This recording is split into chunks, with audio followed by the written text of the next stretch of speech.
Just to introduce Annabel Vine and Yasmin Khan, the filmmakers for this film we're going to watch. It's about 20 minutes long. Yeah, 20. So yeah, go ahead if you want to introduce and then we'll get it going. Letterbox was a crazy idea. Yas and I met at Glastonbury Festival, and then we ended up living in the same flat in Shepherd's Bush, and we'd often be at Glastonbury saying we should do something here. And I said, what would it be so mad if we had a lady in a niqab or a burqa? Why don't, let's on top of a speaker having a good time. And so that's how the idea of the film was, seed was planted, and we kind of ran with it. And what happened was Glastonbury was going to have a fallow year in 2012. We shot this in 2011. It didn't come out till 2014. That's how long it took to get through post-production because we had no time. But so there was a real push to shoot it in 2011 because otherwise we'd have to wait till 2013. And the kind of constraints dictated the way we shot it, which was chaotic and guerrilla. So yeah. Do you want to say anything else before we go? I don't think so. Can you make it work? So Yas produced it, acts in it, and did quite a few of the original music. Any kind of the soulful, beautifully sung music is Yaz's voice. Thank you very much. All these artists, we ended up being able to pay everyone because part of the crowdfund, we said if we went past our target, we'd give all the extras to the people who gave music to the film because they'd all kind of given their music for free. So that was a really nice. So they all got paid in the end? They all got paid, Amazing. 90 quid, except for Yas, because I don't think we actually ever paid ourselves anything. No, we didn't. So, yeah, that's kind of a backwards question, but I was going to say, so you crowdfunded it after you made it? Yeah, I think it was just cost nothing to make, really, apart from food. I was working at Glastonbury anyway, so I had a kind of press filming pass because I was filming acoustic sessions, and so I kind of had that. I had to take it for myself, so yeah, we basically just went for it. So how many crew? It was myself, director of photography, a guy called Luke Flegg, and then Charlie Shred doing sound, and then Yas. And that was it, really. We had my friend Tim, who plays the kind of racist twat in it. He did quite a lot of bounce. So all the lighting was done with bounce and a really powerful torch, one of those big production torches, which we used a lot, actually.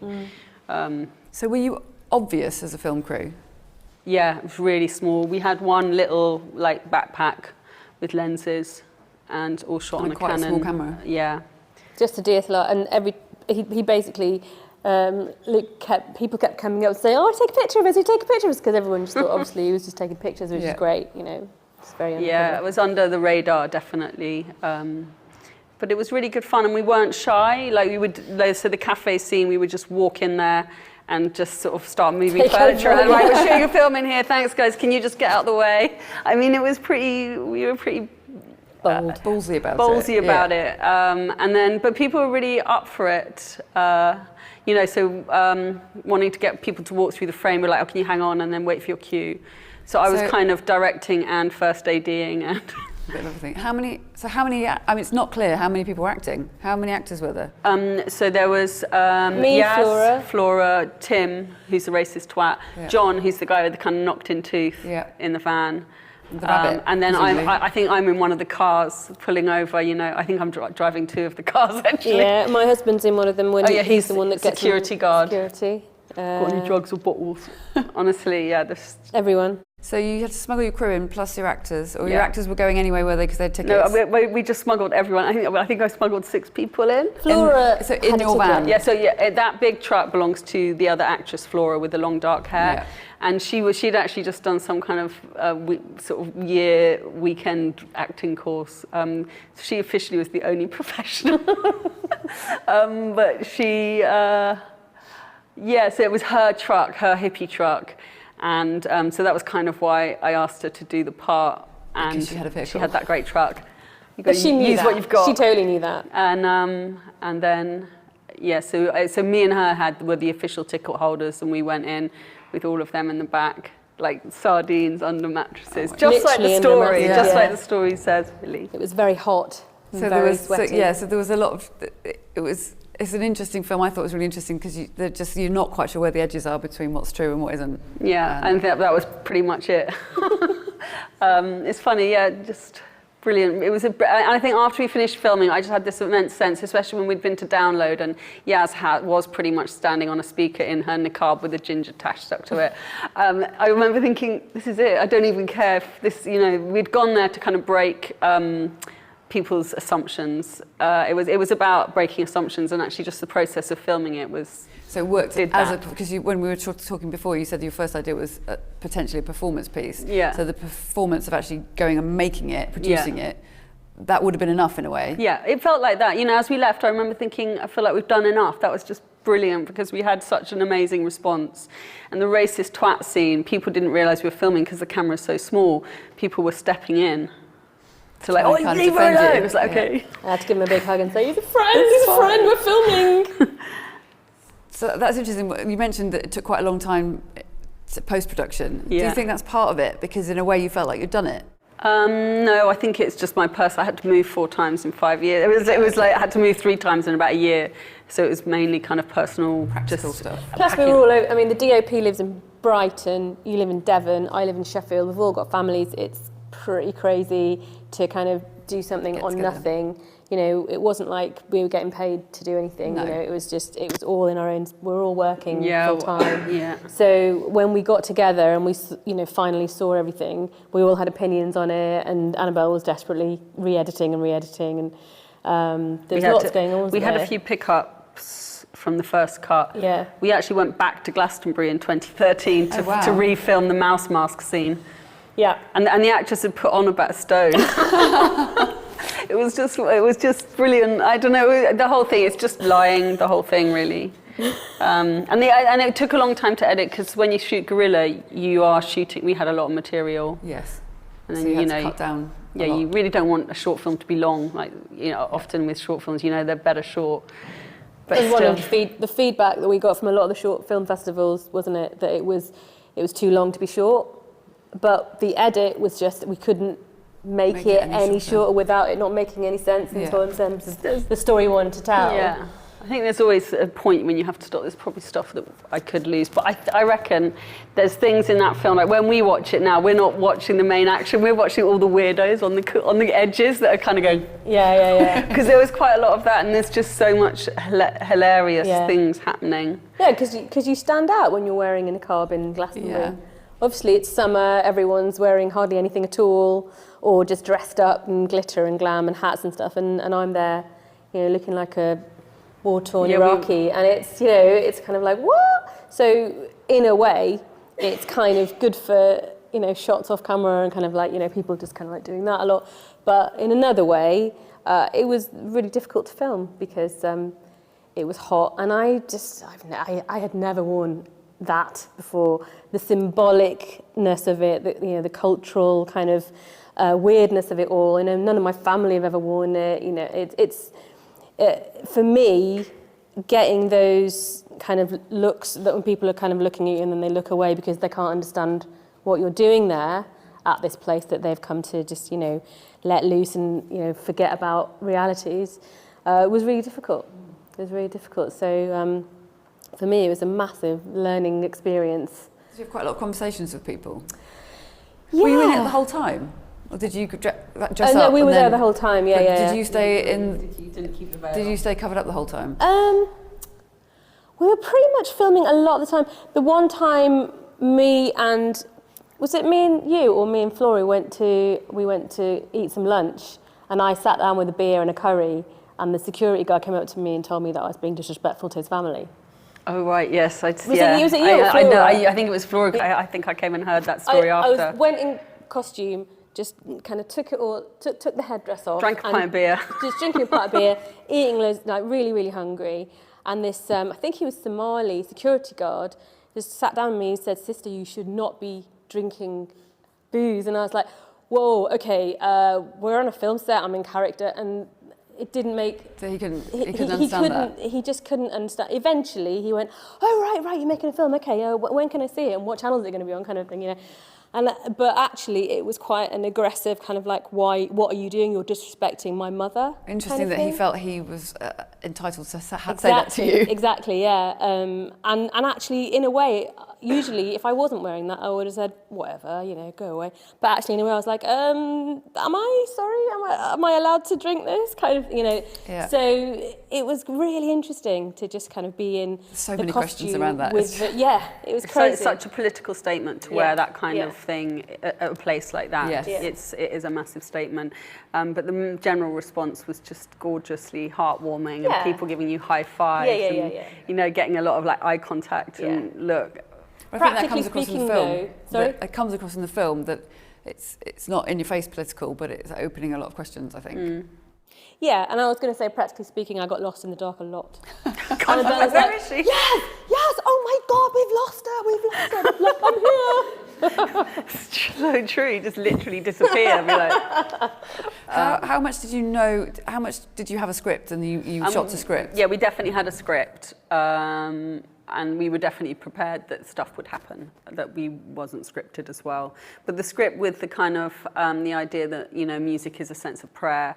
I mean, at this time, the burqa was being banned in France. So we were in this kind of, and it's quite shocking when you think about, it's funny, the climate has changed so much now, even from then, from when we shot it to now. Like, there's things I wouldn't write, we would write it differently. We were just saying that.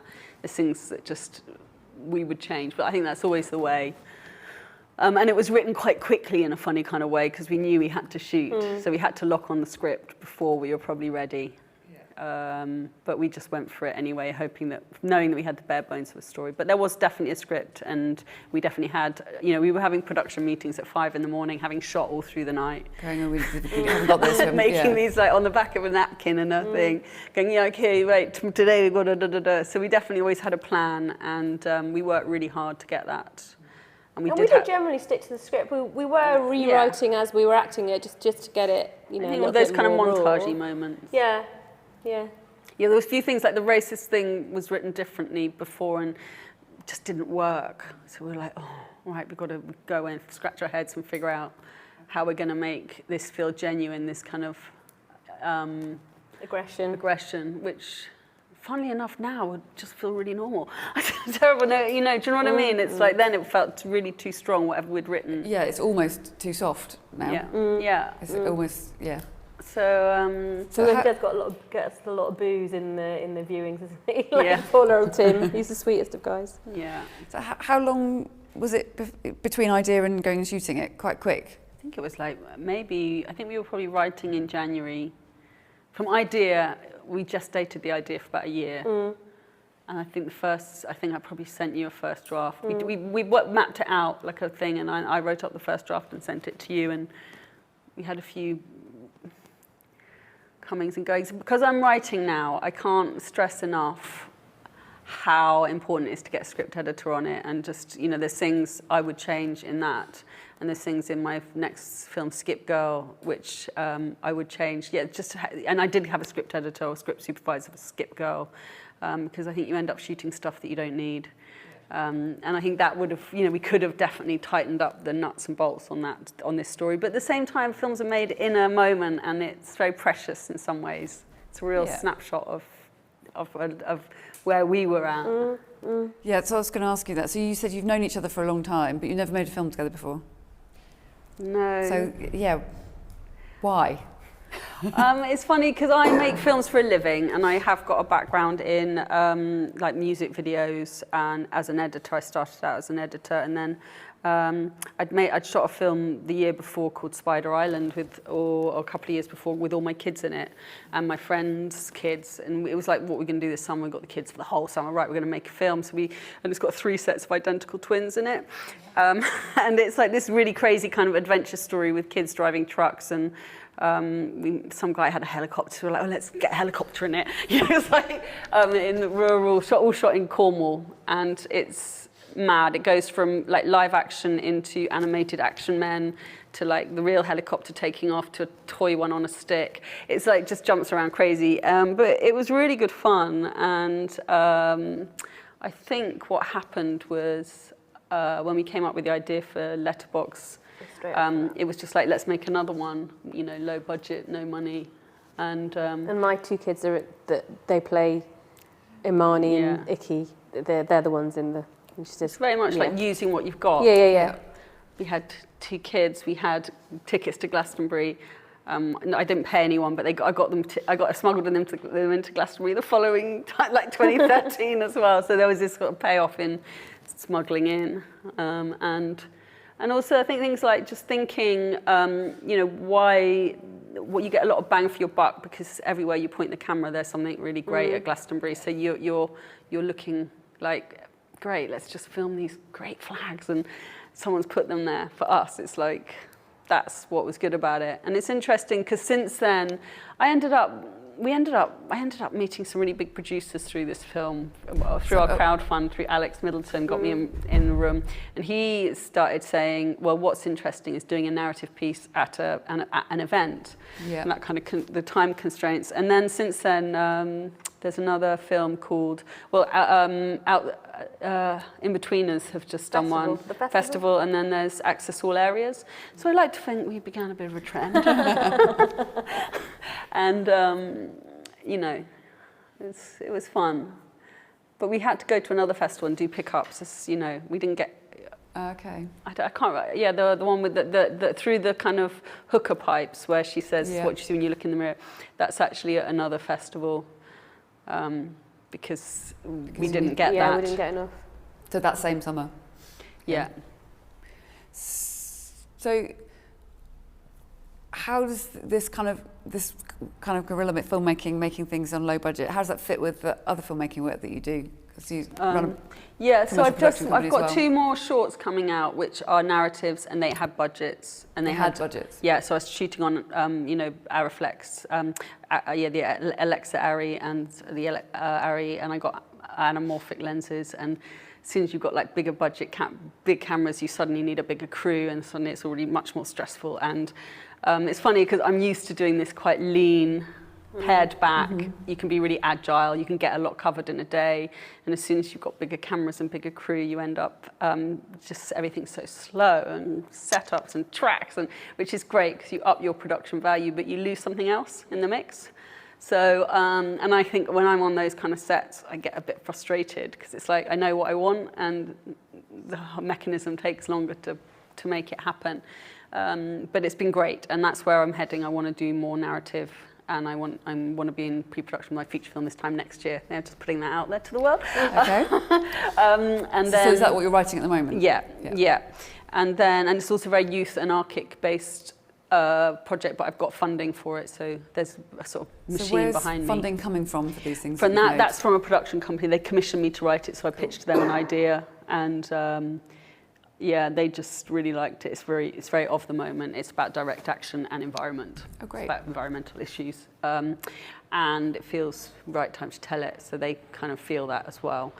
But then my other work is wax films, and I earn a living by making. I think I just did 3 films for a furniture making company that do bespoke furniture, and I charge $350 a day. I self shoot, I edit.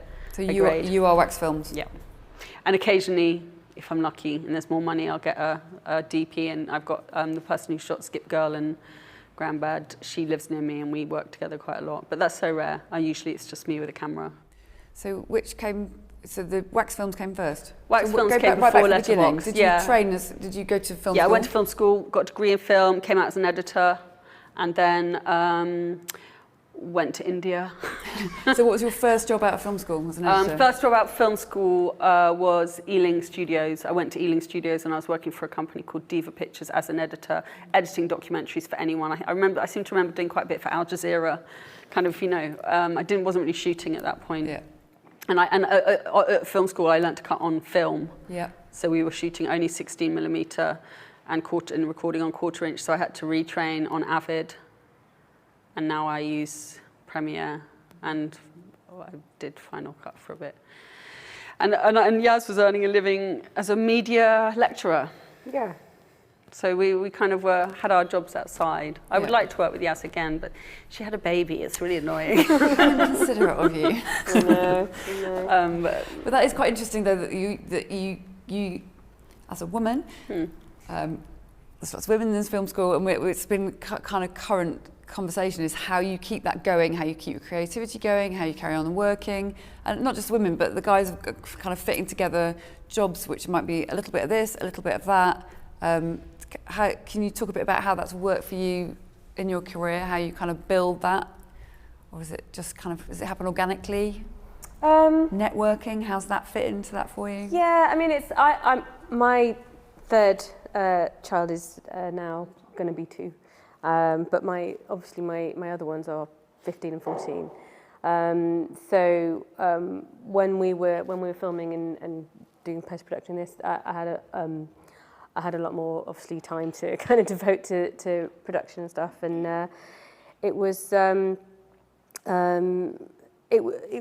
all generally in my own time, obviously, because I was lecturing in the day, but I think it's always been the case, really. I don't remember. I used to work at the BBC, Radio 4, and before I was freelancing for about 5 years, and it just meant that you do your own stuff in your own time, and that is generally, I don't really know what it's like now, but eventually the BBC said, look, you have to apply for a staff job. I was freelancing for the BBC, and then they said all the freelancing staff need to apply for a staff job. So then you had to kind of reapply for your job, and then it was like something like 4 days on, 4 days off. So you get to do your own stuff in your own time. I was doing a lot of singing and songwriting before I had children, and that was my main focus.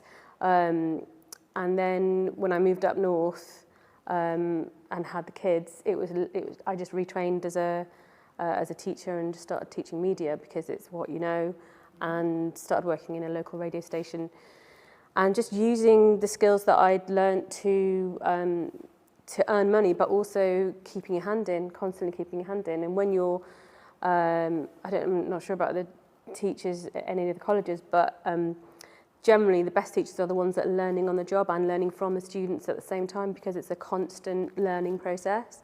Media is something that doesn't, and it never stands still, not just technologically, but you never stop learning. There's constant development happening, whether you're 15 or 50. So that's why I teach it, because I love it. The marking, not so, but everything else. Did you show your students Letterbox? You did, didn't you? Once? Yeah. So I mean, they know that I'm involved in making film. I love making music, and so they want to kind of engage with that, and I want to engage with what they're doing as well. So it's definitely a two-way process. It's never going to make you a millionaire. I don't think anyone goes into this thinking, I'm going to shed loads of money. But if you get funded, if you get something funded, or if you can do a Kickstarter and raise $3,000, and if you can do all these things, there's so much that you can give back, and you kind of you're not actually at anybody's that's what I'm looking for. You're not actually at anyone's behest. I knew what I was saying before I started. But no one's your keeper. You're independent, then, aren't you? Exactly. I mean, I know a lot of people who teach and make really good award-winning films, and are probably going to make feature films. That teaching's a really good. That's what you do to supplement, and I do. Film and wardrobes. The holidays, obviously, because of the kids. That the practical. I just neglect my kids. I think holidays. It's good. Both those two sides of things. There aren't enough teaching jobs for everybody who wants to make and teach, but there are. It's that being open about the fact that you filming furniture whilst on the other hand making feature films and is it's actually really posh perfectly furniture. reasonable. So it's boat, darling. Yeah. But also with Bells, it's definitely an attitude. I mean, I have just so, she is pretty amazing. Like one time, me and my kids were staying in Devon, and we were like, oh, let's go to this wildlife park. Let's go to this particular place. So you phoned them up and said, I'm a filmmaker. I don't suppose you need any kind of promotion for your website, because I can see from your website you haven't actually got a film. And she actually went there with us and made a film. To get us in free? And we got in free, and they got a film, and you got paid $1,000 for it. I got paid $1,000, and I was just like, nice. Oh my God, you're amazing, and always on the blag. But I think it's making the ask, isn't it? Absolutely, yeah. So if you sit around waiting for someone to fund your film, it's not going to happen. And all my friends, they, like John, who's in that truck, he's like, oh, what do you want me to do? And you've got to like come up to Glastonbury. He was there because he was one of my friends who was there. He kind of looked the part. Yeah. And he's like the least actory person or interest. He's not interested in film at all. But, you know, twist a few arms. Yeah, the men get a bit of a raw deal in this film, don't they? But yeah, it's like not very good, not very many good role models there. But yeah, I think you just as well, you never know where anything's leading. Like we did this to have fun. Yeah. We did it because we wanted to tell a story. And I remember feeling a real commitment because the crew had worked so hard and it was full on. I was committed to get it through post-production. Because it's quite easy to shoot a film and then not. I know loads of shorts that have been shot and then they're just on shelves, and so I was really committed to get through post-production. I remember I was editing in our garage, it's freezing, I was like this all winter, and then I came nearer, and we got a good sound designer, and it got graded by the same guy who graded Anna Karenina and Skyfall. So Adam Glassman is like the top grader. He grades everything. You know in he's grading at the moment. So was that someone? Yeah. So was that someone you knew? Or yeah, he's a friend of Yasmin's partner, and I always said, yeah, Adam Glassman's going to grade it. And then I just got a phone call one day from Goldcrest, who are in Soho, saying, yeah, we're just about to test a new suite. Are you free tomorrow? We need to test grade something. We'll grade your film. And Adam's got to get his eyes back in because he'd had a sort of forced sabbatical. So it was just really great to, and you know, for me, having always been on the lower budget thing, suddenly in that. And then the film doing so well at festivals was like, oh, okay, I'm going to make another one. So that's where I definitely picked up from there. So it encouraged you to think, okay, this is possible. Yeah. So at what point did you crowdfund it? How did that work? As soon as we'd shot it, really. I think it was maybe it was 2013. Yeah, we needed some professional sound production, and we definitely needed grading. We needed to pay for a couple of tracks. And we used MIA and Billy Bragg. Billy Bragg wouldn't take any money. Yeah. Nice. Yeah, really nice. You want to be able to offer it. Yeah. So how much was your crowdfunder for? I think we asked for $2,000 and we got 3.5 or something. Yeah. Yeah, it was amazing. And you know what you do when you crowdfund? It's like a PR for the film. Yes. People see it that you don't know. We got like £1,000 from people we didn't know who just supported the idea. You know, people who are maybe Muslim who go to Glastonbury who are just like, actually, you know, thank God there's a Muslim person without a gun. You know, it's like, and actually when we needed to get, we had a scene that ended up on the cutting room floor of the mum with these Glastonbury tickets. We had to fake some Glastonbury tickets, and we were looking for, you know, a Pakistani boy to put on the ticket because you need your sort of mugshot, and then Yasmin's face. And we Googled Pakistani boy, Pakistani teenager, and it's like you could only see ones with guns. And terrorism. And then you realise that the internet is actually racist. And so we had to use Talvin Singh in the end. It's like, can we just have a nice looking Indian guy or Pakistani guy? And so that was a bit of an eye-opener. But so yeah, I think we had a lot of support with the crowdfund. It just it took us 4 days. We were fully funded. And how much easier it is to do it once it's really clear what the project is. So Yeah. if you're going, hey, I want to make this film, it's going to be great. It's much harder to get people on board. But when you can go, okay, here's some clips. The trailer. And Yeah. As soon as you get the clips, and I just crowdfunded my last short, Grandbad, through post-production. And you know, some of the crew took deferred payment. And I always honour my payments. If someone's getting paid, I won't make a film anymore without paying people. Like everyone gets paid on my film sets now, kind of because I don't feel I can do that again. Doing a crowdfund for post-production is a real easy sell because you're committed. So you got funding up front to do the production and then post. Yeah, got some funding up front, and then some people like my DP took deferred payment. And so that was part of the crowdfunder. Like, I had to defer. All of the crew took a bit of deferred payment. So Grandbad's out now? Out now. It's just screened at an Oscar-qualifying film festival in America. And in fact, Uma Thurman has seen it, just saying. and it's just got into 6 film festivals now, so it's just beginning its festival run. Yeah, it's a sweet little film. Did you make that in Bath? In Devon. Made that in Devon. And Skip Girl has, I think, got into 8 festivals and won Best Screenplay at Damn Short, which is a really good little film festival. So yeah, just doing well with those. And Letterbox definitely was a very strong step forward into narrative for me. And Yasmin's writing now. Yasmin wants to write some longer form stuff. Yeah, so are you writing more films or? Well, the film I've got in mind at the moment, I've decided to write it as a play. So it's very character based, and I want an audience to see the characters actually read the scripts before I actually and get their feedback before I carry on with the process, because I'm still not sure if I want to do a short. It's a lot of work and it's a lot of editing. I mean, Annabel's the editor. I'm not an editor at all. And in order to go in that direction, for me, the characters and the story are the main thing. So if I can get the feedback from an audience with more of a kind of play, then I think I'll know where I'm going from that. But yeah, as I said, just had a baby, so not an excuse. It's taking a while. Short films are a lot of work, and they have no financial gain. They are a little calling card, but they are a lot of work. So do you feel like they're a stepping stone to making a feature? Yeah, they've definitely helped. Like Skip Girl definitely got me the funding to be in development with a feature film now. Like they wouldn't, had I not shown form with that. It's quite,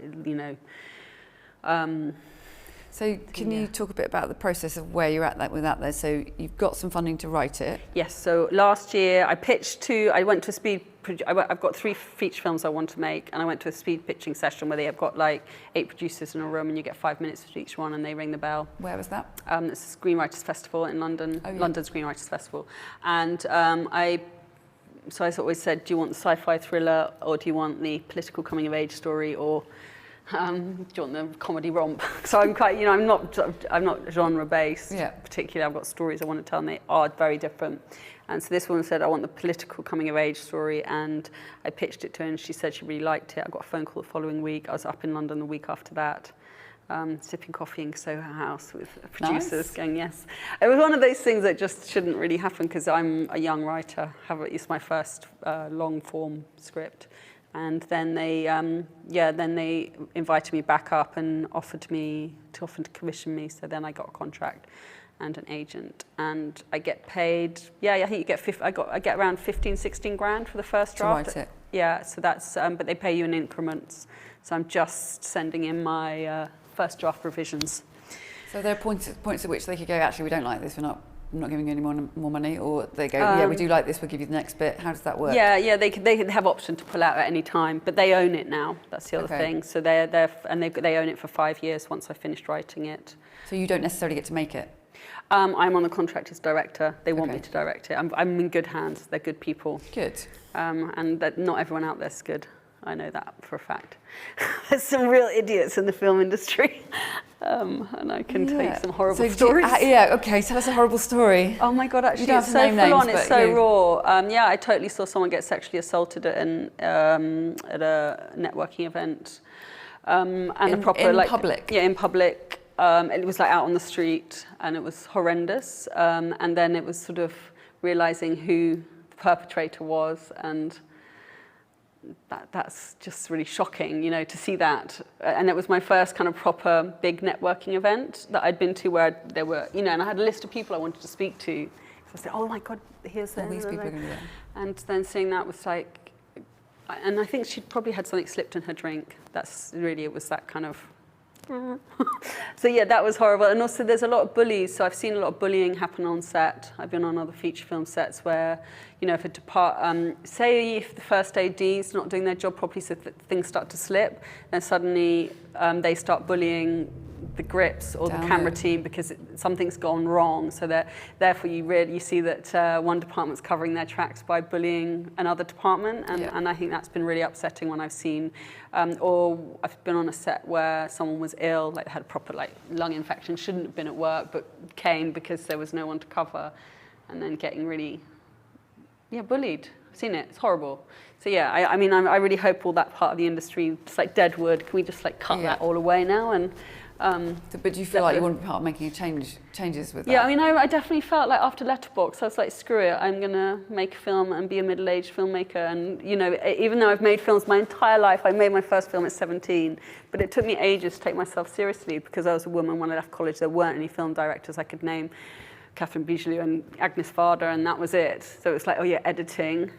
You know, it took me ages to take myself seriously, even though I'd shot loads of films before I'd even gone to film school.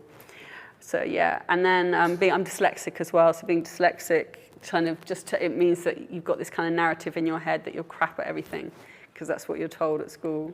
So I think for me, Letterbox was a real defining moment because it got really well received. So I was like, hey, we can do this again. I can actually do this. I can do this, yeah. So yeah, I think, you know, visual medium is so great for people with neural processing disorder like me, because it's like, it can go beyond writing, and it's just a very immediate way of communicating. So I think for me, I've always found a real magnetism to wanting to talk through film, and I'm very motivated at the moment. Good.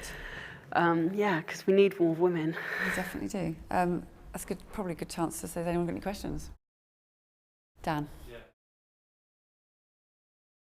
Oh, I remember you from I remember you from the From Connect Film. film, yeah. Dan comes to lots of things. He definitely gets a medal for turning up, most definitely, and asking questions as well, and good ones. Yeah. Go. So when you're subject to film festivals, do you fly out to these certain film festivals, or do you just get informed of what the reception was like at the festival? Okay, with the... They do invite you Yeah. if you've been selected. We had no budget for Letterbox. And I think, yeah. We were selected in Cannes, we were selected in Mumbai, we were selected in all of these amazing places. We did really well. There was one in Canada, a Hamilton Film Festival. We won Best Film. And that's like, you know, in the top 50 of Movie Maker, Movie Maker, and then the top 100 on Film Freeway. We went to Portsmouth. we went to Portsmouth. That was and Portobello Film Festival was really good. Oh yeah, that was cool, yeah. And we won Best Film there.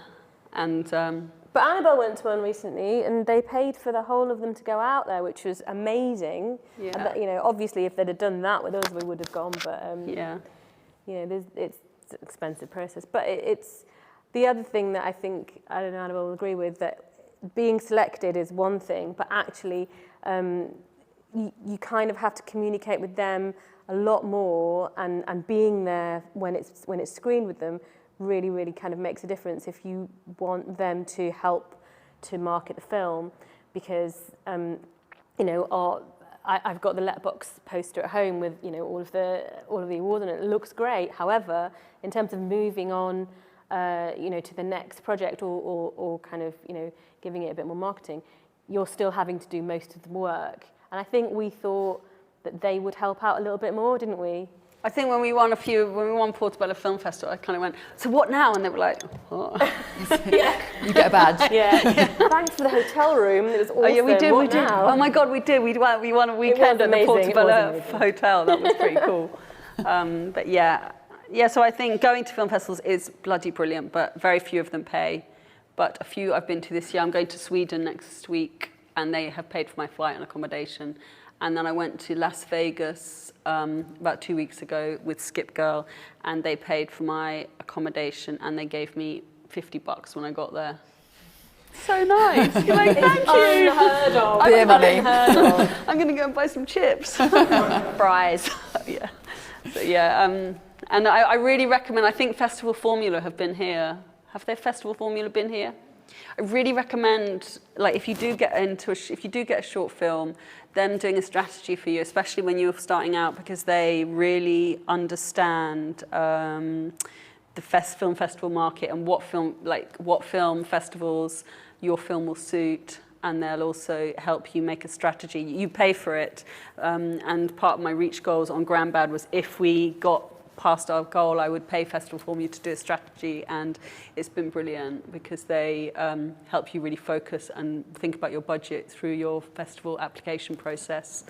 And they won't be telling you to, you know, go and try and get into Berlinale or Venice or Cannes. They're like, okay, go to the audience-led, you know, that have got a lot of kudos, but they're not Edinburgh, or they are, but they're still very packed cinemas and fun, and very filmmaker-led, actually. So they're brilliant, and that's just been such an eye-opener for me, because with the Letterbox, we were just stabbing around in the dark. And it can get really expensive. Some festivals want, 50, 60 quid in order to, get your film in, which is, we're like a tiny little, we're not, where are we going to get that kind of money from? And it's not, I just don't think, it's not worth it. Really. Yeah, so you're better off applying for 3 cheap, lower tier festivals than going for like Berlinale, which is like 60 quid to apply, and you're not going to get in because you don't know anyone there. Yeah. Other questions? Yeah, have you screened the film at Glastonbury? Yes, my God, that was so cool. we after we shot it, we got in touch with the press guy at Glastonbury, and I went to meet him, and he's like this old hippie, honestly, probably got dropped in a vat of LSD at some point. I was like, oh, you couldn't make it up. And then it's like, he said, we don't even let Saatchi and Saatchi film, no way, you're not screening it here. And then we kind of left it a year, and then we got a phone call from the Groovy Movie, and we opened the first ever Glastonbury Film Festival. And it's got screened there. So yeah, they kind of let us in eventually. They acknowledged their bastard child. Why would they not? Yeah. So yeah, it was fun. And that was good, because got a lot of friends at Glastonbury, so just everyone turning up to the screening was really good fun. Did you get a good response? Yeah, it was great. I mean, there was always a few like... It was quite late at night, I think, in the field. It was like, I think the film festival opened at 1 a.m, so it got screened. But yeah, it was really good fun. That was a couple of years ago. Yeah, that was in I think it must have been 2014 or 15. 2015, I think it was. I remember them starting the film festival. Yeah, I don't know if the Groovy Movie is still going there, but I don't know if the film festival is still going there, but yeah, it was really great to screen it there. It was just like, it felt like it'd come home. Yeah. It would be a real shame not to be able to do that. Yeah. Other questions? Yeah. When you're shooting that, and a lot of it was gorillas, I just wrapped a short film, and there was times where like, it was pissing it down, and like it was very gorilla because it was car scenes and we didn't really know what to do. And it was either a case of wrapping or like in my head getting one extra shot, but then you don't want to do it because that's another half an hour and everyone wants to go home. Were there times where you're like just really wanted to wrap, but you knew you had to get a shot? I'll let Yaz have to answer that one. Yeah. It was grueling. It was, Annabel's an amazing director. So it was, take it again, even though it was like 3 a.m. and it was really, really muddy, and we just walked about a mile around the perimeter fence because they'd blocked off something or other.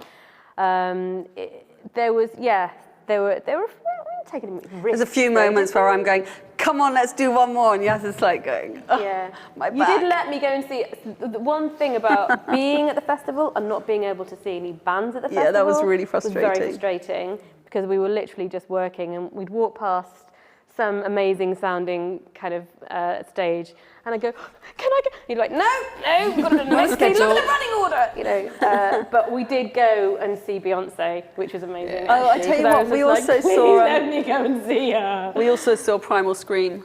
Yes, Screamadelica. Yeah, no, that was brilliant. I remember thinking, and I remember that being a happy moment because I think we'd probably broken the back of it. Yeah, by then. yeah. So what would you say makes a great director then? What are the attributes? Definitely supportive, because you've got, as a director, you've obviously got everybody screaming questions at you constantly.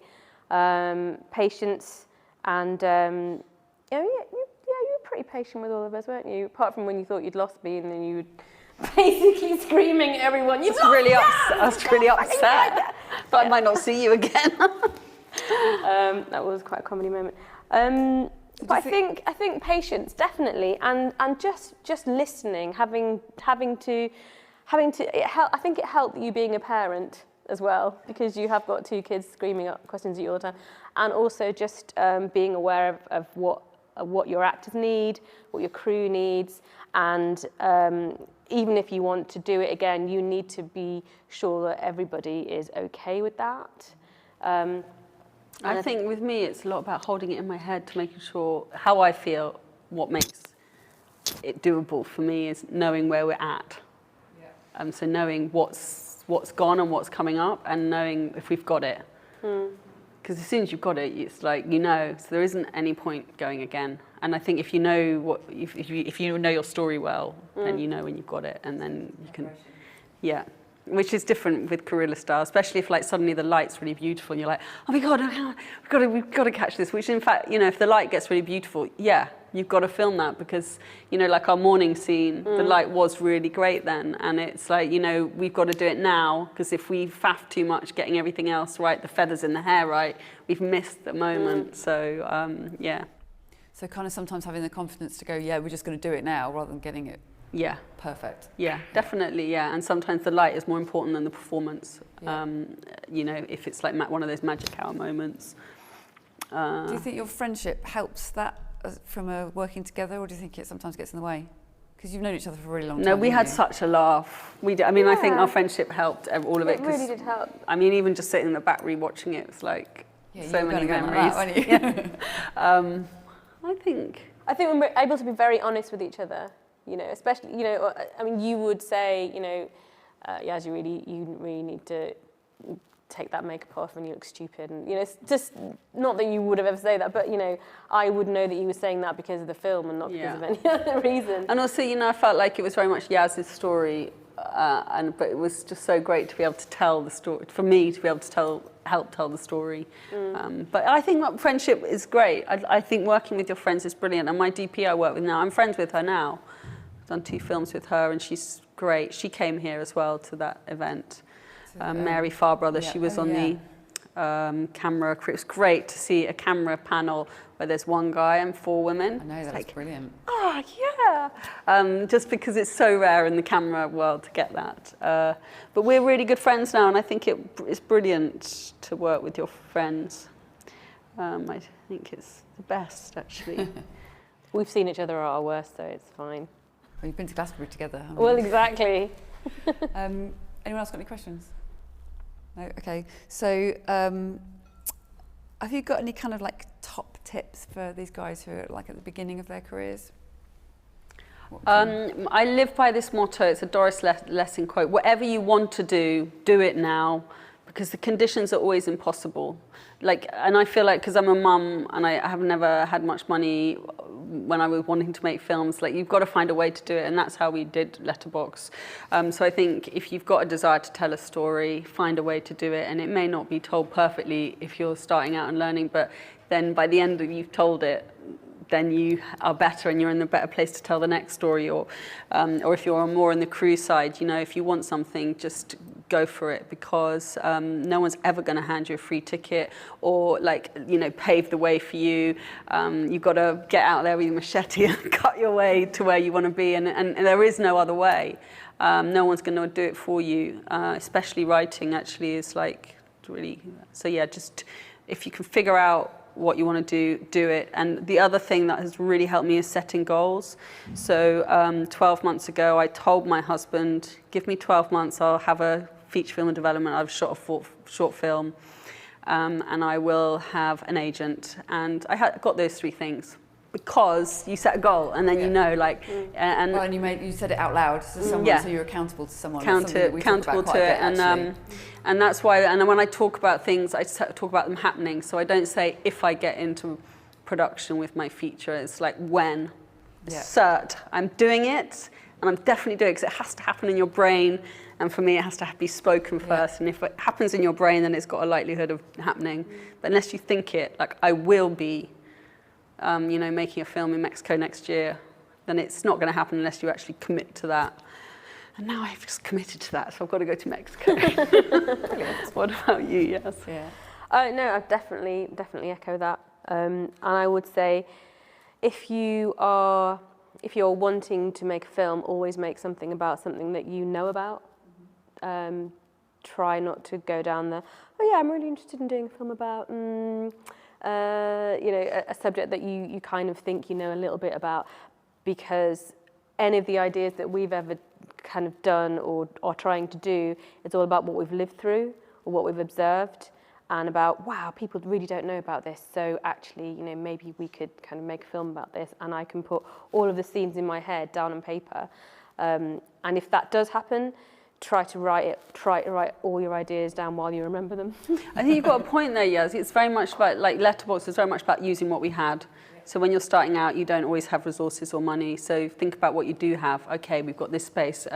You know, I've got, my granny's got a mobility scooter. Let's make a film about someone in a mobility scooter. I don't know, you know, whatever it is you've got. It could be the craziest things, and out of the craziest ideas come, you know, things happen. Yeah, rather than I want to make this thing but I haven't got that, therefore I can't do yeah, it. Yeah. What have you got? What have you got? Yeah. And use your network, ask people. I always ask people everything. You know, Adam Glassman would not have graded that if I hadn't asked him.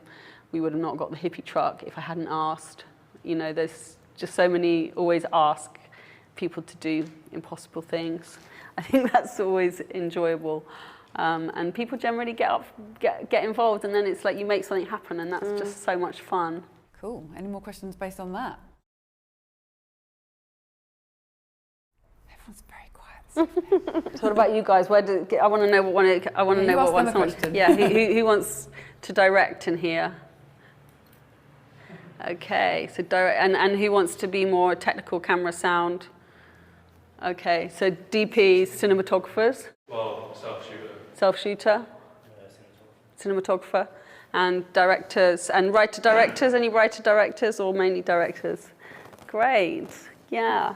Oh, well, that's good. Then you know, if you're writing, brilliant, you write, then you can direct your own stuff, then you can get these guys in to do the camera, and then you can make stuff happen. And I think from writing, as a writer or a generator of ideas, never think any idea is too crazy. So if whatever idea you have, this is what I do with my ideas. Give them as much rein as they need, and then they suddenly peter out. You're like, oh, that was a really shit idea. But out of 10 shit ideas, one of your ideas will be brilliant, and it'll be you, and it'll be your unique voice, and follow with that. And then you can get your camera team in to shoot a really original idea, and then everyone's happy because you're doing something fun and unique. Great. So no sound people in here. It's all kind of visual and. Sound people they're like hen's teeth. Like, they're there with their everyone's too headphones. scared to say they want to do sound. It comes up quite a lot, and I think it's because you can't see it. I know that sounds daft, but as you're going along, I think it's much easier for people to go pick up visual things because it's there, whereas the sound is all in the headphones. So I have to say now, since I've been working with professional sound designers. I've just been it's been so much fun. It's a thing I just thought. It's so important as well. The sound on Letterbox it's really varied, and that was one of the things I really noticed. The Moonlight Sonata bit just gave me goosebumps both times. I've watched it twice that's now, good. And you see, that was my friend Dev. I was thinking I need Moonlight Sonata. I tried to get clearance for the original. It's like 800 quid. The guy's been dead for how long? Who's that 800 quid going to? So I phoned up my friend Dev, and he said yes, and he'd seen the clip. So he slightly untuned his piano so that it'd be slightly out of tune, and then recorded it and had it the next day. Yeah, and I guess that's again another thing. There's this thing. Okay, I haven't got 800 quid. I won't do it. But it's not giving up and finding a way around it. Yeah. Another question? So did that avoid the whole copyright claim that could have come through? Yeah, I did, because the one act that was in the original kind of cut, because kind of guide track, it was done by a guy called Jean-Paul Pommier or somewhere, I can't remember, and it was on Warner Brothers label. So I phoned to see if I could get clearance for it, thinking it wouldn't cost much because Beethoven's been dead a long time, and they said they wanted £800, and I said, were you having a laugh? Forget it. And they said, okay, what about 400? And then I was like, okay, no, I'm going to give you a penny of this money. So I phoned Dev, and actually, because it's such an old track, it is copyright free. So I didn't have to pay a penny. I paid Dev some money for his time. But and also, the other thing is really good, don't be afraid to ask professional actors, because in Skip Girl, I got a guy called Richard Glover who's in Star Wars. He's an X-Men fighter, he's into the woods. He's in 2 Ben Wheatley films, Field in England and Sightseers. Brilliant actor. And actors will they'll work in your stuff because they want to act. Short films, it's only 3 days commitment. So that's another thing. If you're shooting a short, don't be afraid to ask professional talent. I mean, Richard Glover was taking 100 quid a day, worth every penny, 3-day shoot, £300, worth its weight in gold. Because if you've got a brilliant script and you've got crap acting, your film will not be good. Whereas if you've got a shitty script and you have got good actors, you could potentially have a really great film. So yeah, don't be afraid to ask good actors, you know, and look on films, you know, films like there's one on, you know, sex education at the moment, which is a TV series, or other films where you can look at the kind of younger cast and be aware, like, okay, well, they might have 3 days in the summer. If you've got a good crew around you and you can sell your idea and the script's good, actors will work. So yeah, that's really worth they're really looking clear into. about what the offer is. I think that's the thing, Yeah. isn't it? Yeah. You've been really open in that front. Yeah, and also here you've got a great drama school, haven't you, in Bristol? So you've got loads of actors, and they won't have show, you know, for an actor to have anything of them They on need screen showreels, as well don't they? shot. They'll, you know, there's real scope for using good talent. Yeah. Cool. Well, if there's no more questions, I'm going to say thank you very much. That Thank was you very brilliant. much. Yeah, it's Thank you. really great. Thanks Thanks, for guys. coming.